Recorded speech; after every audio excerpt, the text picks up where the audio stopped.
Hello everyone, welcome to Easy Nursing Lectures. So today we study about musculoskeletal system. So basically friends, musculoskeletal system अगर हम इसके naming से बात करें तो musculo refers to muscles and skeletal refers to our skeleton system जो भी है हमारा. तो muscles और skeleton के जो system है उसको combine बोलते हैं musculoskeletal system. Okay? तो जो हमारा मस्कुलोस्केलेटल सिस्टम होता है वो किस किस का बना होता है हमारा. एक होती है बोन्स, जॉइंट्स, ठीक है. थर्ड हमारे पास आता है वॉलेंट्री मसल्स. वॉलेंट्री मतलब जिनको हम कंट्रोल कर सकते हैं अपने, वॉलेंट्री मतलब अपने विलिंगनेस से जो मसल्स को हम कंट्रोल कर सकते हैं, जो बॉडी को मूव करते हैं. तो इन तीनों को मिला के हमारा क्या बनता है, मस्कुलोस्केलेटल सिस्टम. ठीक है, क्या क्या, bones, joints and voluntary muscles, इन तीनों को मिला के हमारा बनता है मस्कुलोस्केलेटल सिस्टम.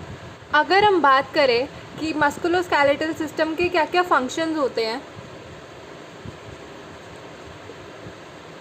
तो इसको लर्न करने का मेरे पास एक शॉर्टकट मंत्र है, न्यूमोनिक जिसको बोल सकते हैं, वो है एंड दैट इज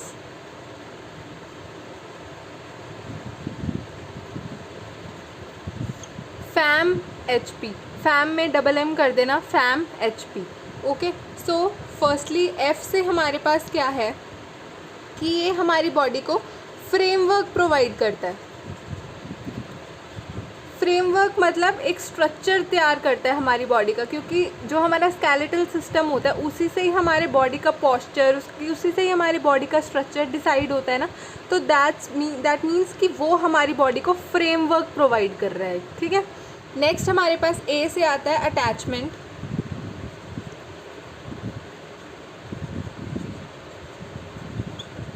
जो हमारा मस्कुलोस्केलेटल सिस्टम है वो अटैचमेंट प्रोवाइड करता है किन किन को, मसल्स को और हमारे टेंडन्स को. ठीक है. टेंडन्स क्या होते हैं, बेसिकली वो स्ट्रक्चर्स होते हैं जो हमारे मसल को बोन से कनेक्ट करते हैं. ठीक है. तो जो मस्कुलोस्केलेटल सिस्टम है मतलब हमारे बोन्स, जॉइंट्स या वॉलेंट्री मसल्स, वो अटैचमेंट में हेल्प करते हैं मसल्स और टेंडन्स की. ठीक है. नेक्स्ट हमारे पास M से आता है मूवमेंट. ओके. मूवमेंट पता ही है, मस्कुलोस्केलेटल सिस्टम की वजह से ही, बोन्स की वजह से ही, जॉइंट्स की वजह से, मसल्स की वजह से ही हम अपनी जो बॉडी है उसको मूव कर पाते हैं. तो थर्ड पॉइंट M से क्या हो गया कि जो मस्कुलोस्केलेटल सिस्टम है वो मूवमेंट में हमारी हेल्प करता है. ठीक है. नेक्स्ट M से हमारे पास है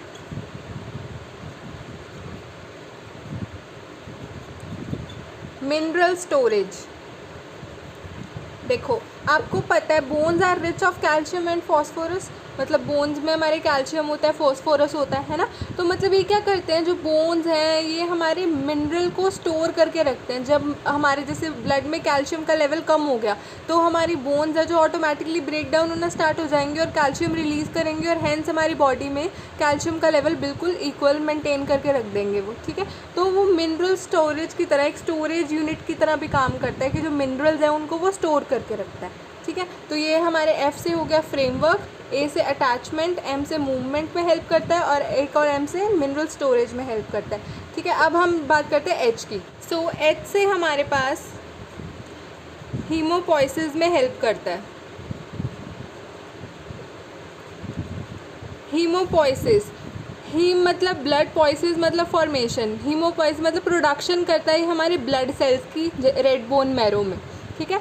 मतलब बोन्स हमारे हेल्प करते हैं, मतलब जो रेड बोन मैरो होता है वो हमारा क्या हेल्प करता है, बोन्स के अंदर रेड बोन मैरो होता है जो हमारा ब्लड सेल्स को फॉर्म करने में हेल्प करता है. ठीक है. H से हो गया हमारा हीमोपोइसिस, एक इसका function. Then comes P. Last हमारे पास क्या है, P. P से हमारा क्या है, जो भी हमारे इंटरनल ऑर्गन्स हैं उनको हमारा जो स्केलेटल सिस्टम है, मस्कुलोस्केलेटल सिस्टम है, वो प्रोटेक्ट करता है. ठीक है. तो क्या करता है, जो इंटरनल ऑर्गन्स है जैसे हार्ट है, और लंग्स हैं वो हमारे रिब केज में है। तो रिब केज भी हमारा एक स्केलेटल सिस्टम का पार्ट है, तो हेंस हमारे जो इंटरनल ऑर्गन्स हैं उनको वो प्रोटेक्शन प्रोवाइड करता है। ओके, सो एफ से हमारे पास क्या हो गया, फ्रेमवर्क। ए से अटैचमेंट, एम से मूवमेंट में हेल्प करता है, मिनरल स्टोरेज में हेल्प करता है, हीमोपोइसिस में हेल्प करता है, और पी से प्रोटेक्शन करता है हमारी इंटरनल ऑर्गन्स की। ठीक है, सो नेक्स्ट हम बात करते हैं टाइप्स ऑफ बोन्स, कि हमारी जो बोन्स होती हैं, हमने पढ़ा था ना पीछे bones, joints and voluntary muscles. तो फर्स्ट हम किसकी बात कर रहे हैं, बोन्स की। तो बोन्स की बात करें तो बोन्स को मेनली क्लासिफाई हम 5 में करते हैं, that is long bone, short bone, irregular bone, flat bone, and last one is sesamoid bone.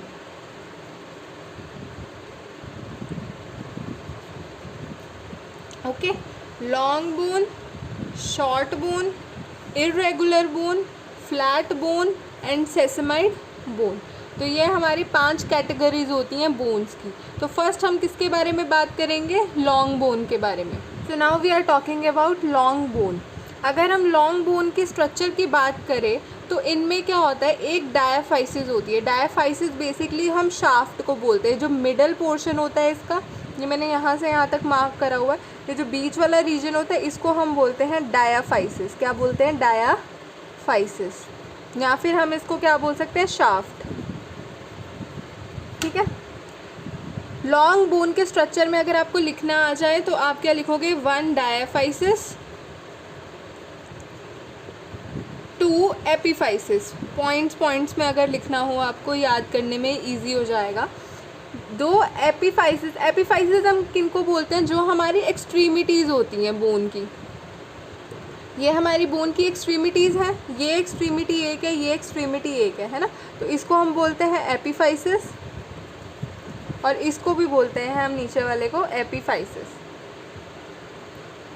ठीक है, अब हम अगर बात करें डायाफाइसिस की, तो जो हमारा डायाफाइसिस है वो किसका बना होता है, मेनली कंपैक्ट बोन का बना होता है।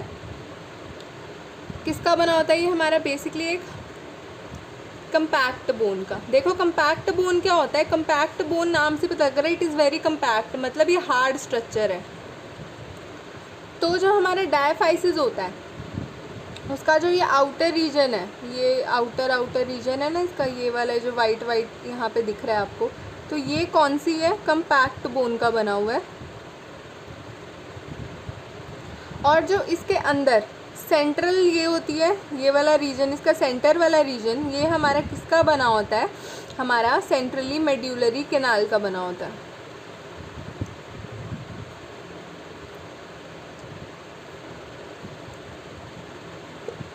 ये हमारा सेंट्रली मेड्यूलरी कैनाल का बना होता है, ये वाला पोर्शन।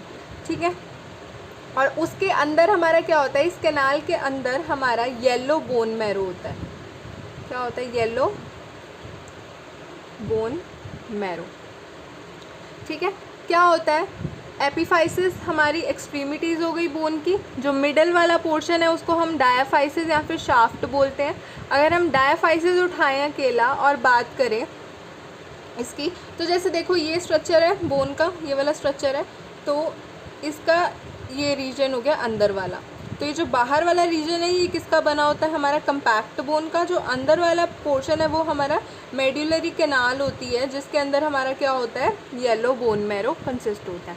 ठीक है, तो डायाफाइसिस के 2 पार्ट हो गए, एक तो आउटर जो कंपैक्ट बोन का बना हुआ है, और इनर जो सेंट्रली मेड्यूलरी कैनाल है जिसके अंदर हमारा येलो बोन मैरो है। ठीक है, ये तो डायाफाइसिस की बात थी, कंपैक्ट बोन और अंदर वाली सेंट्रली मेड्यूलर कैनाल। अगर हम एपिफाइसिस ले तो एपिफाइसिस भी हमारा 2 में डिवाइड होता है। जो आउटर वाला रीजन होता है वो हमारा सेम कंपैक्ट बोन का बना होता है, और जो हमारा इनर रीजन होता है वो हमारा स्पॉन्जी बोन का बना होता है।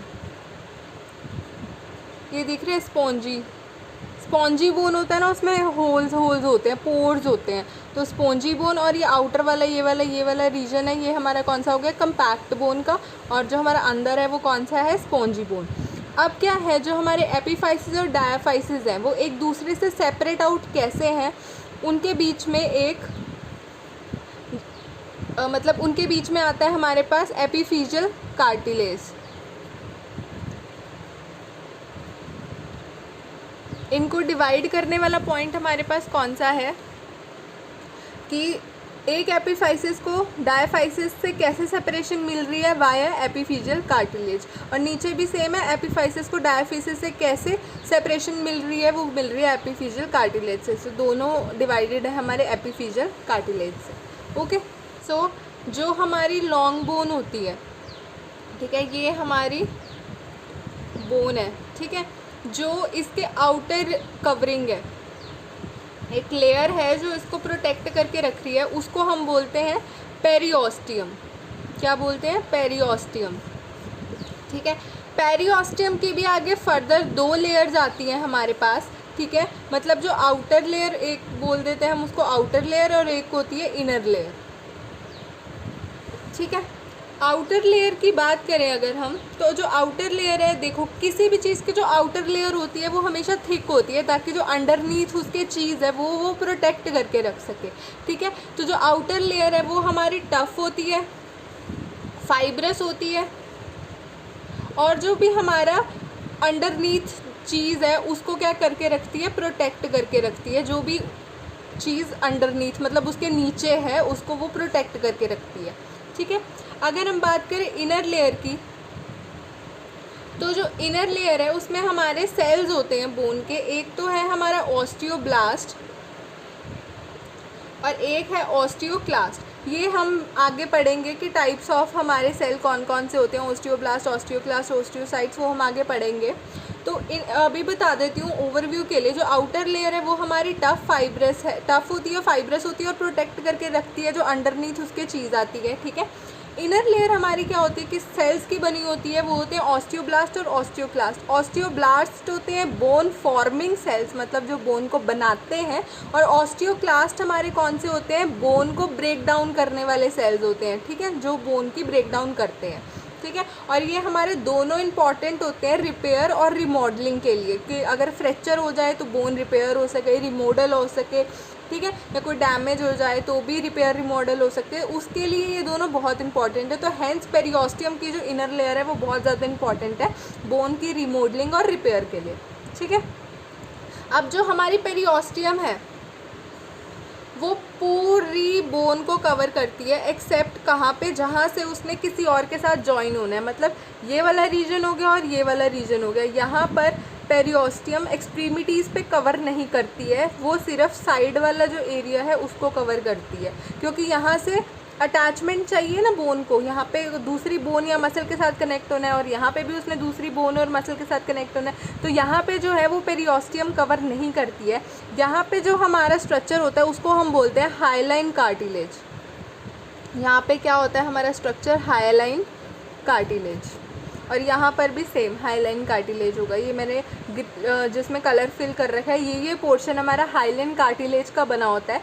ये हमारा पेरिओस्टियम को रिप्लेस कर देता है, ताकि ये फर्दर किसी के साथ आगे जॉइंट बना सके। ठीक है, किसी बोन के साथ ओवरलैप हो सके, या किसी मसल के साथ, किसी टिश्यू के साथ ओवरलैपिंग कर सके। तो हैंस ये पेरिओस्टियम को यहाँ पे एक्सट्रीमिटीज़ पे रिप्लेस करके कौन आ जाता है? हमारा हाइलाइन कार्टिलेज। ठीक है, तो ये था हमारा लॉन्ग बोन। लॉन्ग बोन एक बार फिर से रिवाइज करा देती हूँ। दो एपीफाइसिस होते हैं जो हमारे एक्सट्रीमिटीज़ होती हैं, एक मिडल डायाफाइसिस होता है जिसको हम शाफ्ट बोलते हैं। जो एपीफाइसिस और डायाफाइसिस हैं वो एक दूसरे से सेपरेट आउट किससे होते हैं? एपीफिजियल कार्टिलेज की हेल्प से। ठीक है, जो हमारा डायाफाइसिस होता है उसकी 2 कवरिंग होती है, एक बाहर वाली ये कंपैक्ट बोन की, और एक अंदर सेंट्रली मेड्यूलरी कैनाल होती है जिसमें हमारा येलो बोन मैरो प्रेजेंट होता है। ठीक है, फिर आता है हमारे डायाफाइसिस। डायाफाइसिस भी ऐसे 2 में डिवाइड होता है। ठीक है, बाहर कंपैक्ट बोन होता है, अंदर हमारे स्पॉन्जी बोन होती है इसकी। ठीक है, फिर क्या है? बोन की आउटर कवरिंग को हम पेरिओस्टियम बोलते हैं। पेरिओस्टियम आगे 2 में डिवाइड है, outer layer and inner layer.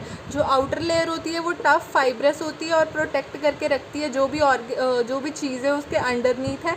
Inner layer हमारी ऑस्टियोब्लास्ट और ऑस्टियोक्लास्ट की बनी होती है, जो कि हेल्प करती है रिपेयर और रिमॉडलिंग ऑफ द बोन में, ठीक है। और जो पेरियोस्टियम है वो पूरी बोन को कवर करती है एक्सेप्ट द एक्सट्रीमिटीज़, क्योंकि वो पार्ट्स है जहाँ पे उसने किसी के साथ जॉइंट होने, मूवमेंट पे हेल्प, मतलब जॉइंट होना है या किसी मसल के साथ अटैच होना है जहाँ से उसकी मूवमेंट होनी है, वहाँ नहीं होता। और वहाँ कौन आ जाता है पेरियोस्टियम की जगह? हमारा hyaline cartilage. Okay, now we are talking about short irregular flat and sesamoid bone. देखो इनको मैंने एक साथ क्यों लिखा है, क्योंकि इतने इंपॉर्टेंट नहीं होते हैं, ठीक है, और इनके काफ़ी हद तक सेम फीचर्स होते हैं। और अगर आपको एग्ज़ाम में क्वेश्चन आता है तो मोस्ट प्रॉबेबली वो लॉन्ग बोन का ही आ जाता है, ठीक है। अगर टाइप्स ऑफ बोन आए तो वो लॉन्ग बोन काफ़ी हद तक कवर कर लेती है और इनको आप थोड़ा बहुत एक्सप्लेन कर सकते हो, ठीक है। तो बेसिकली ये क्या होता है, इनका सेम स्ट्रक्चर होता है। जैसे कि ये बोन है, ठीक है, तो इनकी थिन कंपैक्ट बोन की होती है लेयर, जो आउटर लेयर है वो थिन कंपैक्ट बोन की बनी हुई है, ठीक है। और जो इनर लेयर है, ठीक है, वो हमारी किसकी है? स्पॉन्जी बोन की बनी हुई है, ठीक है। और उसके अंदर हमारा क्या है? Red bone marrow. क्या है? Red bone marrow. मतलब अगर हम बात करें शॉर्ट इरेगुलर फ्लैट और सेस्मोइड की, तो इनकी दो लेयर होती है। जो आउटर लेयर है वो थिन है, वो कंपैक्ट बोन की बनी हुई है, और जो इनर लेयर है वो थिक है और वो स्पॉन्जी बोन की बनी हुई है। और स्पॉन्जी बोन में ही इनके क्या होते हैं? Red bone marrow cells present होते हैं, जो कि हमारे हीमोपोइसिस में आगे हमें फ़ायदा देते हैं, ठीक है। तो उसके बाद क्या है, ये भी इनकी भी आउटर जो लेयरिंग होती है वो किसकी होती है? पेरियोस्टियम की होती है। पेरियोस्टियम ने ही इनको सराउंड किया होता है। अब इनमें फ़र्क क्या आ जाता है? इनमें सिर्फ शेप का फ़र्क आ जाता है। जो शॉर्ट है वो यूजुअली शॉर्ट होगी, इर्रेगुलर है उसका इर्रेगुलर सा स्ट्रक्चर होगा, ठीक है। फ्लैट है वो बिल्कुल फ्लैट होगी। जो सेसमोइड है वो सेसमोइड शेप की होगी, जैसे सेसमे सीड्स होते हैं, ठीक है। तो now we are talking about bone cells, मतलब कुछ हमारे जो बोन्स में सेल प्रेजेंट होते हैं हम उनकी बात करेंगे। तो basically 3 types of bone cells होते हैं हमारे पास। एक होता है ऑस्टियोब्लास्ट, एक होता है ऑस्टियोसाइट, एक होता है ऑस्टियोक्लास्ट। तो ये हमारे पास कुछ सेल्स होते हैं, ऑस्टियोब्लास्ट, ऑस्टियोसाइट्स और ऑस्टियोक्लास्ट। तो नेक्स्ट वीडियो में हम इनकी डिटेल में बात करेंगे। And don't forget to subscribe the channel and like the video. Thank you.